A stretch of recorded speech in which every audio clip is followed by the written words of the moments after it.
Hello children, today we are going to start a very important topic in our language because whenever you are going to do direct, indirect, active, passive or anything else in the grammar portion, you are so confused that where to change the tenses and how. So first of all, we should start with the tenses. It is the most important part of your language.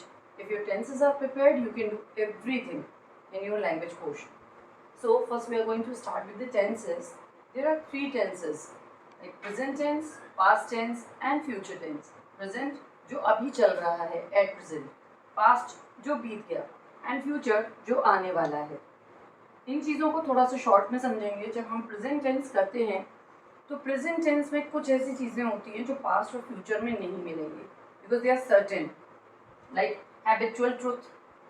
अगर किसी की किसी चीज़ की habit होती है तो वहाँ पे आप हमेशा उसको प्रेजेंट टेंस में बताते हो. Like I go to temple daily, I am very regular to my school.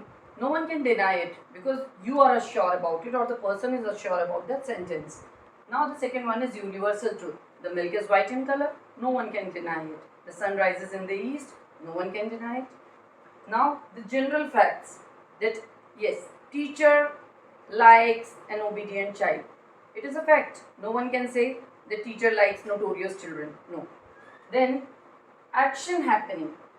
Train is coming in a minute or after 10 minutes.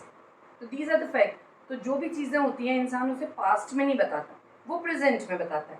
तो ये चारों पार्ट जो होते हैं ये हमारे प्रेजेंट टेंस में होते हैं एंड इट इज़ सर्टेन. ये चीज़ें ये फैक्ट आपको कभी भी पास्ट या फ्यूचर में नहीं मिलेगा. While we are going to tell you about these four parts in present tense, then I'll give you the examples of these. Now the second one is past tense and the third one is future tense. We are having these three tenses together. इन्हीं पर based होती है पूरी हमारी language, पूरा हमारा आपस में बोलना या आपस में कन्वर्सेशन या आपकी ग्रामर. या तो आप प्रेजेंट की बात करते हो या पास्ट की बात करते हो या फ्यूचर की बात करते हो. उन बातों को करने के लिए हमें टेंस में, हर टेंस में चार पार्ट होते हैं. पहला होता है simple. Either you are teaching, you are learning present, past और future. So if it is present tense, then simple present, then simple continuous, present continuous, and present perfect, and present perfect continuous. Same, these four are there in past tense, like simple past, past continuous, past perfect, past perfect continuous, and then future. Simple future, future continuous, future perfect, and future perfect continuous. So you just write it down, then we will go further. I hope that all the three tenses are clear to you. Now we are coming on present tense. So present tense, as I told you, the four facts जहाँ हमने आपको बताया था कि कहाँ कहाँ पर हमारे प्रेजेंट टेंस हमेशा यूज़ होते हैं, उसी तरीके से जो भी न्यूज़ हेडलाइंस आप पढ़ते हो या जो भी स्टोरी राइटिंग होती है या जब भी आप कोई आर्टिकल देते हो या रिपोर्ट राइटिंग करते हैं तो उसमें भी हमेशा हम प्रेजेंट टेंस को यूज़ करते हैं. या जब भी कोई स्टोरी हम लिखते हैं तो वो भी हमेशा हम प्रेजेंट टेंस में पढ़ते हैं. तो आप हमेशा प्रेजेंट टेंस को जब भी कभी रिपोर्ट राइटिंग करते हो या स्टोरी राइटिंग करते हो तो हमेशा ध्यान रखिएगा कि you should use present tense. Now simple present tense, as I told you the four part, the first part is simple present. तो इसका एक फॉर्मूला होता है, दैट इज हम सबसे पहले अपने सब्जेक्ट को लिखते हैं एंड देन हमारा प्रेजेंट टेंस है इसलिए हम उसमें वर्ब की फर्स्ट फॉर्म को यूज करते हैं. जैसे आपने पढ़ा होगा ना, गो, वेंट एंड गॉन. तो इसमें हमारा गो जो होता है वो वर्ब की फर्स्ट फॉर्म होती है, वेंट जो है वो सेकंड फॉर्म होती है और थर्ड हमारी फॉर्म होती है गॉन. यहाँ पर हमें हमेशा प्रेजेंट टेंस में हमेशा वर्ब की फर्स्ट फॉर्म यूज करते हुए हम दिखाई देंगे. इससे आप आइडेंटिफाई कर सकते हैं कि yes this is present tense. फिर आपकी जो हेल्पिंग वर्ब होती है is, am, are. According to your subject you use is, am and are. Do और डज. एस और ई एस भी आप यूज करते हो जब आपको प्रेजेंट टेंस को शो करना होता है. जैसे कि एस और ई एस का यूज फर्स्ट एग्जांपल में मैंने आपको दिया, हॉर्स रन्स वेरी फास्ट. तो हॉर्स रन्स वेरी फास्ट तो अधिकतर हम जब हमारे सेंटेंस के एंड में आता है ता है, ती है या ते हैं, इन चीज़ों को बोलने के लिए घोड़ा तेज दौड़ता है तो हॉर्स रन्स वेरी फास्ट. तो ये एस और ई एस, ता है, ती है वाले वर्ड्स को प्रोनाउंस करते हैं. नाउ द सेकेंड वन, कैसे हम यूज करते हैं इज, एम, आर. तो जो अगर आपका सब्जेक्ट सिंगुलर है तो आप यूज करेंगे he is a clever boy. अगर हम यहाँ पर अगर आर का यूज करें तो यू आर से आप बना सकते हो, you are a clever verb. Then how do we use do and does? तो जब भी हमारे आपको पता होगा ही, शी और आपके इट या जितने भी सिंगुलर्स होते हैं उनके साथ में हम यूज करते हैं डज, ठीक है। बाकी के साथ में हम यूज करते हैं do, like they do, you do, I do. बाकी ही, शी और जितने भी सिंगुलर होंगे उनके साथ में आप एस और एस लगाकर अपने वर्ब के फर्स्ट फॉर्म में यूज करते हैं। देन आपके इस तरीके से ये आप आइडेंटिफाई करते हैं कि these are simple present tense. तो दीज आर द एग्जाम्पल जिनसे आप आइडेंटिफाई कर सकते हैं कि ये हमारा सिंपल प्रेजेंट टेंस है। इसमें एक ही डूअर होता है और the work is being done by him और her. Then these are called simple present tense. Now we are coming on the second part, that is present continuous tense, जिसको आप identify करोगे कि यहाँ पर आपकी वर्ब की फर्स्ट फॉर्म होती है और उसके साथ में आईएनजी फॉर्म लगी होती है।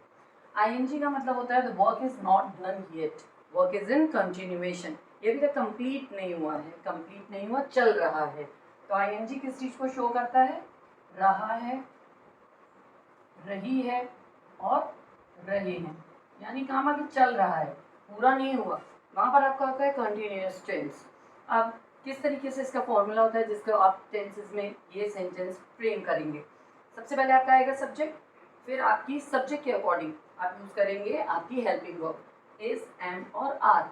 फिर जो भी आपका work is going to be done in that sentence उसकी फर्स्ट फॉर्म आप यूज़ करेंगे, उसके साथ में लगेगा आपका आईएनजी और उसके बाद में आएगा आपका object.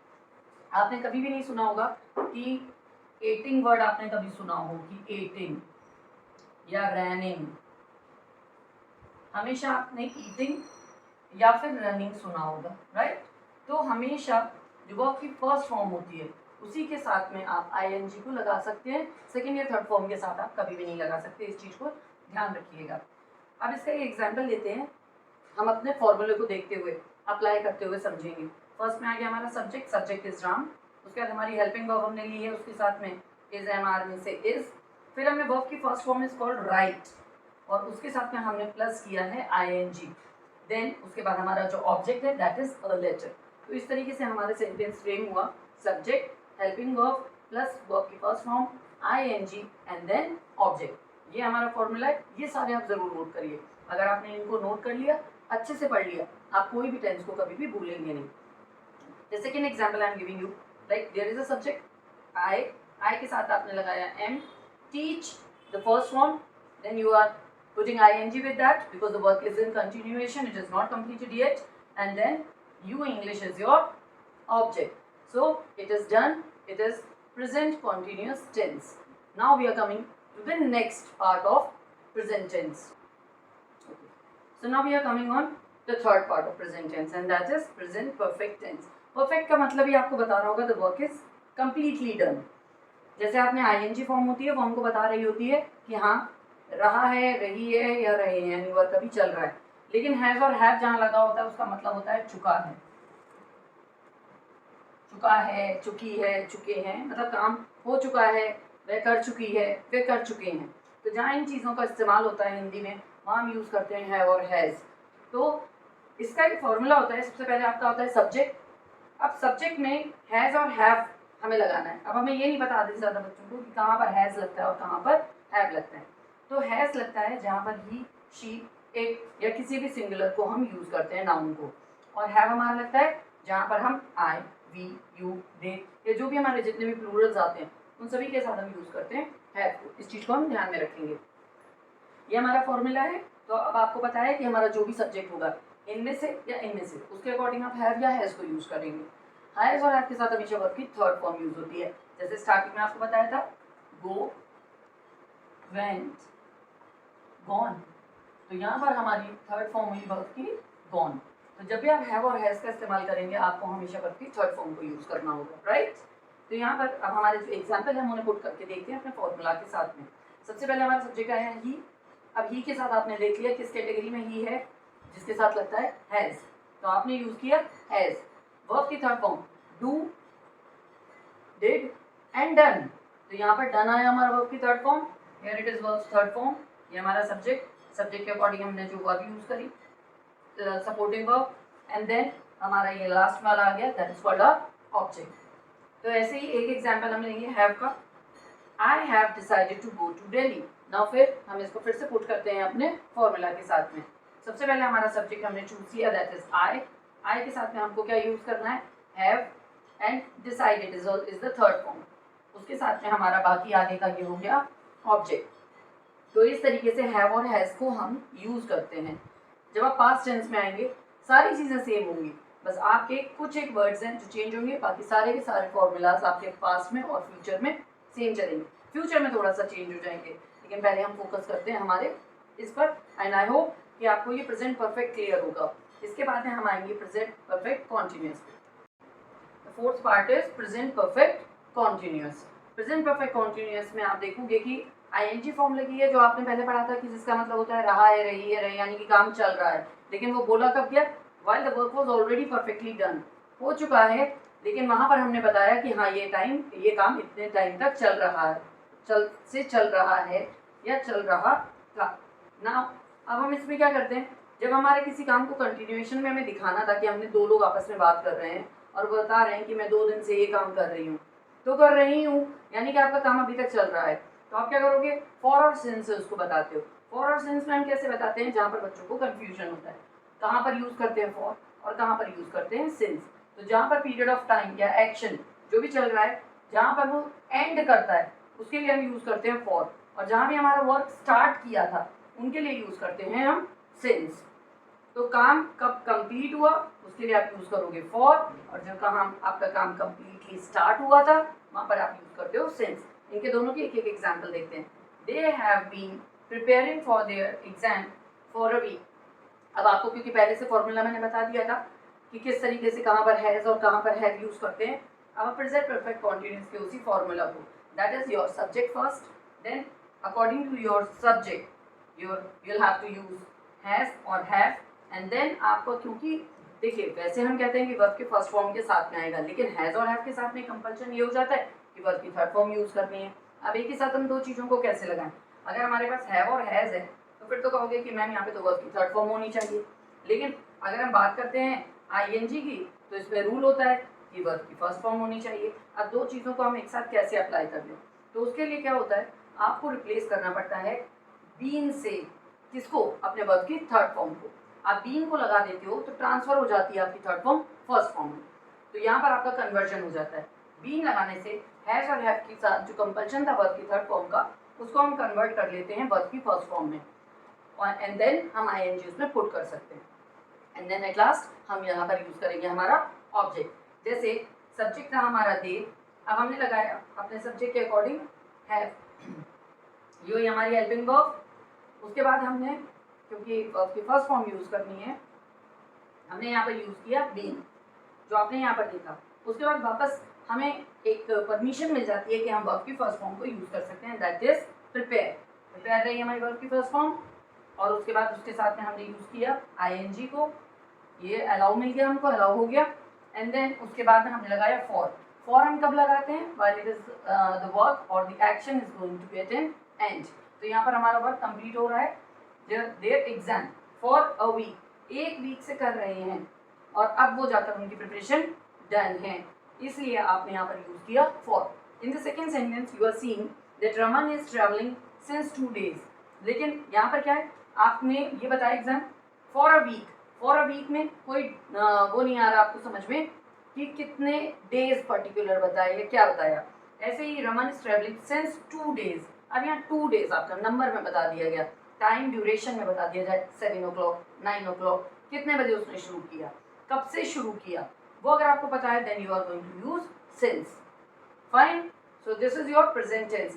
Now it is a completion of your present tense and now we are coming on past tense. See children, अभी हमने कंप्लीट किया हमारा प्रेजेंट टेंस। स्टार्टिंग में मैंने बताया था कि चारों के फॉर्म सेम होते हैं, so I am not going to waste your time and I am not going to make it so lengthy. तो सबसे पहले हम आ जाएंगे वापस से पास्ट टेंस पे। पास्ट टेंस में भी हम प्रेजेंट की तरह यूज करेंगे सिंपल पास्ट, फॉर्मूला में थोड़ा सा चेंज आएगा, इज एम आर की जगह आपको यूज करना है वॉज वर, और जैसे आपने उसमें डू और डस को यूज किया था पास्ट टेंस में सभी के साथ यूज होता है डिड, लेकिन डिड के साथ हमेशा वर्ब की फर्स्ट फॉर्म यूज होती है। और अगर आपके मान लीजिए किसी भी चीज़ की वर्ब में first form second form third form already होती है और सिंपल पास्ट बनाना होता है तो हम उसकी सेकेंड फॉर्म को भी यूज़ करके ऑलरेडी वो सेंटेंसेस को बना सकते हैं, लाइक गो, वेंट, गॉन। तो ऑलरेडी हमारे पास वर्ब की अगर सेकेंड फॉर्म है किसी चीज़ की तो हमें सिंपल पास्ट को बनाने में कोई दिक्कत नहीं होती है, हम डायरेक्ट इस फॉर्म को यूज़ कर सकते हैं। लाइक इसका फॉर्मूला होता है, जैसे उसमें था आपका वॉज और इज एम आप, यहाँ पर हम यूज़ करते हैं वॉज वर्ब, सिर्फ इतना सा चेंज आएगा। तो सब्जेक्ट आएगा, सब्जेक्ट के अकॉर्डिंग आप या वर्ब वॉज को यूज़ करोगे या वर्ब को, इफ इट इज सिंगुलर तो वॉज, प्लूरल तो वर्ब, और उसके बाद में हमारा आ जाएगा ऑब्जेक्ट। इसको हम फ्रेम करेंगे फॉर्मूला के साथ में। ही वॉज अपसेट येस्टरडे, तो he is a subject, was हमने अकॉर्डिंग यूज किया हमारे सब्जेक्ट के, that is singular, upset and yesterday. Simple हमारा ये सेंटेंस बना पास्ट का। हाँ, अब हमने एक बोला था कि डिड के साथ हमेशा वर्ब की फर्स्ट फॉर्म यूज होती है। कैसे? She did not tell a lie. तो आप बोलोगे कि मैम टेल का तो सेकंड फॉर्म टोल्ड होता है, तो हम तो टोल्ड को यूज कर सकते हैं सिंपल।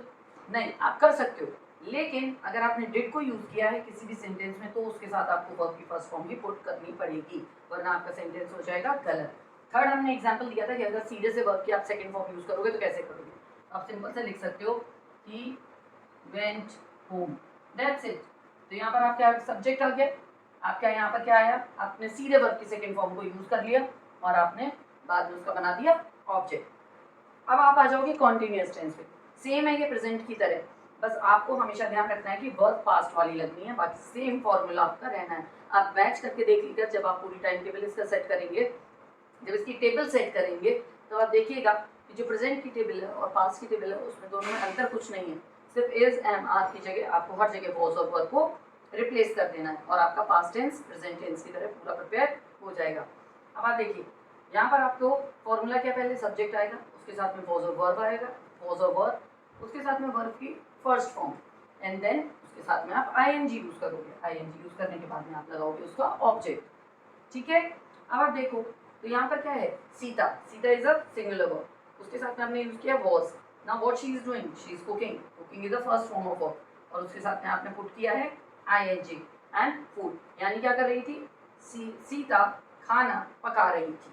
ठीक है, अब ऐसे हमने यूज किया है दे के साथ हम यूज करेंगे verb, playing cricket, play is verb की फर्स्ट फॉर्म और उसके साथ में आपने पुट किया है ING and it is your object. ठीक है, तो इस तरीके से आपका सेम जैसे प्रेजेंट कंटिन्यूअस था, सेम सिर्फ आपको वर्ब को रिप्लेस करना है and the formula is same. So now we are coming on third part of it. So now we are coming on the third part of past tense. As we have done in present tense, we are doing the same in past tense. But होता क्या है, सिर्फ हम उसमें use करते हैं have और has का, और उसमें हमको दिमाग लगाना पड़ता है कहाँ has आना है कहाँ have आना है, लेकिन यहाँ पर हमें कहीं पर सब्जेक्ट के अकॉर्डिंग दिमाग लगाने की कोई ज़रूरत नहीं है। have और has की तरह पास में कोई कंफ्यूजन नहीं है, आपका कोई भी सब्जेक्ट हो सभी के साथ had ही आता है, वो चेंज नहीं होता।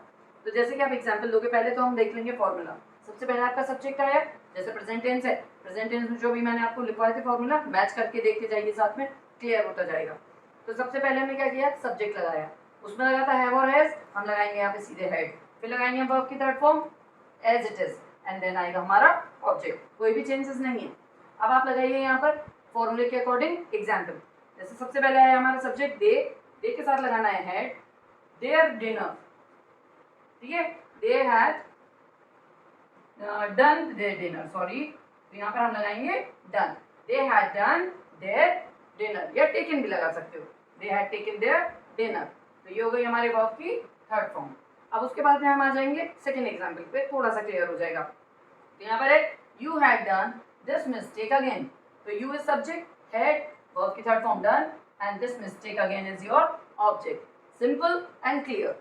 Now we are coming on the last as past perfect continuous perfect. हमने प्रेजेंट टेंस में भी पढ़ा था, वापस से हमको पढ़ने की जरूरत नहीं है कि हमने क्यों बीन लगा दिया, क्यों हमें आईएनजी में चेंजेस लाने पड़े, क्योंकि अब दो हमारे पास में यहाँ पर चीजें जो है कॉम्प्लिकेटेड है।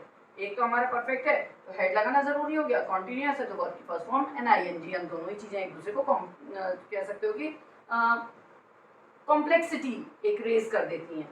तो मैंने आपको बताया था कि क्यों हमें उसको कैसे चेंज करना है, तो बस एक बीन को यूज करते हैं, तो ये हमें ऑर्डर दे देता है कि ठीक है भाई आप यूज कर लो वर्ब की फर्स्ट फॉर्म, हमें कोई प्रॉब्लम नहीं है क्योंकि आपने हमको बीन दे दिया। ठीक है, तो अब हमारा क्या हो जाएगा, she had been stitching this cloth since 5 days। अब क्या पे हुआ, शी हमारा सब्जेक्ट था, हेड हमने लगाया हमारी हेल्पिंग वर्ब, बीन हमने लगा दिया सिर्फ इसलिए क्योंकि अब हमें इसको कॉम्प्लीमेंट करना है। क्यों? क्योंकि अब हमें अलाउ कर देना है, क्योंकि हमें वर्ब की फर्स्ट फॉर्म लानी है, क्योंकि वर्ब की फर्स्ट फॉर्म के साथ ही हम आईएनजी लगा सकते हैं और इसके बाद में हम लगा सकते हैं हमारा ऑब्जेक्ट, जो कि हमारा हो गया है दिस क्लोथ सिंस 5 days। तो इस तरीके के फॉर्मूले अगर आपको याद रहते हैं तो किसी भी तरीके का कोई भी सेंटेंस हो, किसी भी टेंस में हो, you will never be confuse, you can do it so well. और अगर सारे टेंसेस सही, इसका मतलब है आपके सारे ट्रांसलेशन हमेशा सही होने वाले हैं। तो जैसे इतनी जल्दी हमने प्रेजेंट और पास्ट पढ़ा, थोड़ी सी देर में 5 मिनट के अंदर आपका हम फ्यूचर टेंस भी क्लियर कर देंगे। फॉर्मूलाज नोट करते रहिए और एक दूसरे से मैच करते जाइए। तो अब हम आएंगे हमारे फ्यूचर टेंस। अब हमारा हो गया कंप्लीट आपका present tense and past tense. अब हम आ जाते हैं हमारे लास्ट पे, that is future. And again giving you a reminder कि चारों में तीन चीज़ें, तीनों टेंसेस में ये चारों पॉइंट्स आपको मिलेंगे करने के लिए। एंड अगेन अगर आपका प्रेजेंट हो गया, पास्ट हो गया, तो फ्यूचर को भी आपको बिल्कुल वैसे ही रिप्लेस करते जाना है, थोड़े थोड़े से चेंजेस के साथ में। अब हम आ जाते हैं सिंपल फ्यूचर। फ्यूचर क्या होता है? जो चीज़ अभी तक हुई नहीं होगी, जिनके लिए हम यूज करते हैं हिंदी में गा है, गी है या गे है, यानी कि जाएगा, जाएगी या जाएंगे। ठीक है, तो इस तरीके से हमारे गा, गी और गे वर्ड जिनके लास्ट में आता है, वहां पर हम यूज करते हैं विल और शैल का। अब विल कहाँ यूज होता है, शैल कहाँ यूज होता है, इसका बड़ा कंफ्यूजन है। तो शैल जो होता है वो यूज होता है सिर्फ आई और वी के साथ में, वेयर एज जो विल होता है वो आपका यूज होता है you, we, they, he, she, it, etcetera etcetera, बाकी सबके साथ में यूज होता है विल। हाँ, लेकिन हम कहते हैं कि कई बार हम किसी भी न्यूज़ को पढ़ें, मैगजीन को पढ़ें, कहीं भी पढ़ते हैं, स्टोरी पढ़ते हैं, तो भी आई और वी के साथ में यूज हो जाता है विल। तो क्या मैम वो गलत है?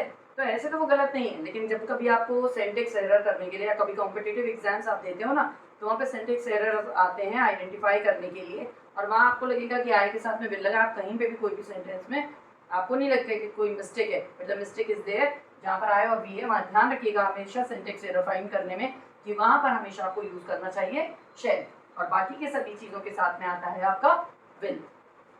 तो इसके एग्जाम्पल को हम वापस से फॉर्मूला के साथ में सेट करके देखेंगे। सब्जेक्ट आएगा, सब्जेक्ट के अकॉर्डिंग अगर आई और वी है तो आप लगा दीजिए शैल, और वरना इनमें से कोई भी है तो आप लगा दीजिए विल, और उसके बाद में आ जाएगा आपका ऑब्जेक्ट। तो एक एग्जाम्पल को सेट करते हैं, आई शैल मीट यू टुमारो। अच्छा, टुमारो का मतलब होता है आने वाला कल, द नेक्स्ट डे। ठीक है, तो जब नेक्स्ट डे आया नहीं है जॉब तक, इसका मतलब है वो फ्यूचर में आने वाली चीज़ है, इसलिए टुमारो हमेशा जो होता है वो यूज होता है आपके फ्यूचर टेंस में।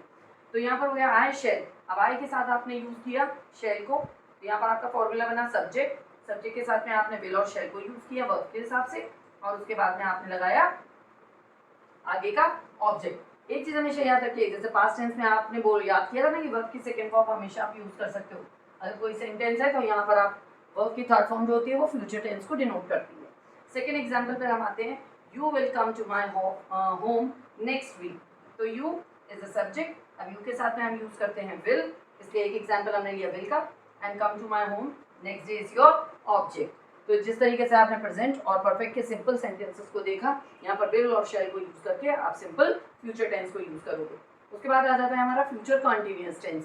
तो फ्यूचर कॉन्टिन्यूअस टेंस में सब्जेक्ट सबसे पहले आएगा, फिर आपके सब्जेक्ट के अकॉर्डिंग विल और शैल आएगा, उसके बाद आप यहाँ पर यूज करेंगे, जैसे पास्ट में हमने यूज किया था बीन को, यहाँ पर आप यूज करिए बी को, ताकि आपको अलाउंस मिल जाए कि आप वर्ब की फर्स्ट फॉर्म लगा सकें जिसके साथ आईएनजी लगानी है आपको, और उसके बाद आएगा आपका ऑब्जेक्ट। तो एक एग्जाम्पल लीजिए, The doctor is your subject, and will आ गया आपकी वर्ब डॉक्टर के साथ में, उसके बाद में आ जाएगा आपका वर्ब बी आपको लगाना है, क्योंकि आगे आपको आईएनजी फॉर्म लानी है, आपको फिर से वर्ब की फर्स्ट फॉर्म लानी है जिसके साथ में आपको लगाना है आईएनजी, ये आपने लगाया, और उसके बाद में ये आ जाएगा आपका ऑब्जेक्ट। तो इस तरीके से आपका फॉर्मूला बनेगा फ्यूचर कॉन्टिन्यूअस टेंस का। जितने भी स्टूडेंट आज इसको देख रहे हैं यहाँ पर, क्योंकि इसको हम लेंथी नहीं करना चाहते, आप जो एग्जाम्पल मैं दो दे रही हूँ वो दोनों आपको दे रही हूँ इन दिए हुए आपको जो समझाई हुई चीज़ें हैं उनको लेकर, लेकिन अब आपकी रिस्पॉन्सिबिलिटी है कि आप घर पे बैठ के जब भी इसको पूरा देख लेंगे वीडियो को, तो आप हर तरीके के टेंस को फॉर्मूला के हिसाब से खुद कम से कम दो दो एग्जाम्पल लगाकर खुद प्रैक्टिस करेंगे। तो अब हम आएंगे फ्यूचर टेंस के थर्ड पार्ट पर, जो हमारा होगा future perfect tense. So this time we are on the third point, future perfect tense, again फिर से दिमाग में लगाइएगा अपना, जैसा आपने प्रेजेंट टेंस में यूज़ किया था। यहाँ पर सबसे पहले हम लाएंगे सब्जेक्ट को, सब्जेक्ट के अकॉर्डिंग हम लाएंगे विल और शैल को, जैसा आपको बताया था कहाँ विल कहाँ शैल को आपको यूज़ करना है। उसके बाद में आएगा आपका हैव, क्योंकि परफेक्ट है, परफेक्ट में हैज़ और हैव लगता ही है। फ्यूचर टेंस में आपके हैव लगेगा सभी के साथ। जैसे आपको पास्ट टेंस में आपको एक रिलीफ मिला था कि सभी के साथ में हैड इस्तेमाल करना है, यहाँ पर भी आपको रिलीफ है, चाहे कोई भी आपका सब्जेक्ट हो लगाना आपको हैव ही है। हैज़ का यहाँ पर कोई काम नहीं है, चाहे ही हो चाहे शी हो चाहे कोई भी आपके पास सब्जेक्ट हो, आपको सभी के साथ यहाँ पर लगाना है हैव। उसके साथ में वर्ब की आएगी थर्ड फॉर्म एंड देन उसके बाद आएगा आपका ऑब्जेक्ट। एग्जाम्पल के साथ मैच करते हैं। सब्जेक्ट है हमारा दिशा, उसके साथ में आया विल, फिर आपने लगाया हैव, उसके बाद आपने लगाई वर्ब की थर्ड फॉर्म कंप्लीटेड, और उसके बाद ये आ गया आपका ऑब्जेक्ट। ठीक है, तो फिर से एक एग्जाम्पल देखकर और हम कंफर्म कर लेंगे। सबसे पहले आया हमारा सब्जेक्ट आई, आई के साथ में हमने लगाई वर्ब अपनी रिलेटेड वर्ब आपकी आई शेल, फिर हमने लगाया हैव, स्टार्टेड लगाया हमने वर्ब की थर्ड फॉर्म, और उसके बाद में ये हमारा आया ऑब्जेक्ट। राइट, अब हम आ जाते हैं हमारे लास्ट पर, जो है हमारा फ्यूचर परफेक्ट कॉन्टिन्यूअस। अब यहाँ पर हमारा फॉर्मूले को जैसे हम पहले भी करते चले आए हैं सेम वैसे ही रहेगा। सबसे पहले आ गया हमारा सब्जेक्ट, सब्जेक्ट के अकॉर्डिंग विल और शैल, उसके बाद हमारे पास कोई अब सेकंड ऑप्शन नहीं है हैज़ का, लगाएंगे सभी के साथ में हैव, फिर लगाएंगे हम बीइंग, क्योंकि हमें अलाउ करना है आईएनजी को, फिर लगाएंगे हम वर्ब की फर्स्ट फॉर्म, फिर लगाएंगे आईएनजी, और फिर उसके साथ में लगाएंगे हम ऑब्जेक्ट, जैसा हमने प्रेजेंट और पास्ट दोनों के परफेक्ट कॉन्टिन्यूअस के साथ में किया। सेम थिंग इज हियर, सिर्फ चेंज होती हैं हमारी ये चीज़ें, बाकी फॉर्मूला चाहे प्रेजेंट हो चाहे पास्ट हो वो सेम रहता है। तो एक एग्जाम्पल के साथ में हम इसको वेरीफाई कर लेते हैं। पहला एग्जाम्पल में आप ये देख लीजिए कि सबसे पहले आपने सब्जेक्ट को यूज़ किया दैट इज बी, ये हमारा सब्जेक्ट हुआ, उसके अकॉर्डिंग हमने यूज़ किया विल या शैल में से विल को, फिर हमने पुट किया यहाँ पर हैव, उसके बाद हमने पुट किया यहाँ पर बीन, और उसके बाद में हमने यहाँ पर अलाउ किया था क्योंकि हम इसको देंगे वर्ब की फर्स्ट फॉर्म, जिसके साथ में हम लगा देंगे आईएनजी, और उसके बाद में ये रेस्ट ऑफ द हमारा सेंटेंस जो है वो रहेगा हमारा ऑब्जेक्ट। तो इस तरीके के फॉर्मूला अगर आप याद कर लेते हो और उन्हें पुट करते हैं तो आप ये मान के चलिए किसी भी तरीके से आपके टेंसेस में कभी कोई गलती होने वाली नहीं है। और अगर एक बार आपके ये टेंसेस अच्छे से आपने प्रिपेयर कर लिए, माइंड में सेट कर लिए, तो डेफिनेटली चाहे आप एक्टिव पैसिव करेंगे आगे जाकर या डायरेक्ट इनडायरेक्ट या कितनी भी ट्रांसलेशन, चाहे यूपी बोर्ड हो चाहे सीबीएसई बोर्ड हो चाहे वो आईसीएसई और आईएससी बोर्ड हो, बिना टेंसेस के आगे आने वाले कोई भी चीज़ों को करने में आपको दिक्कत आएगी। अगर आप फॉर्मूला बेस्ड तरीके से पढ़ लेते हैं, दो तीन एग्जाम्पल लगा लेते हैं, थोड़ा सा होमवर्क कर लेते हैं, डेफिनेटली टेंसेस आपको कभी भी डिफिकल्ट नहीं करेंगे। अब मैं आपको मिलूंगी अपने नेक्स्ट वीडियो के साथ। Till then thank you so much.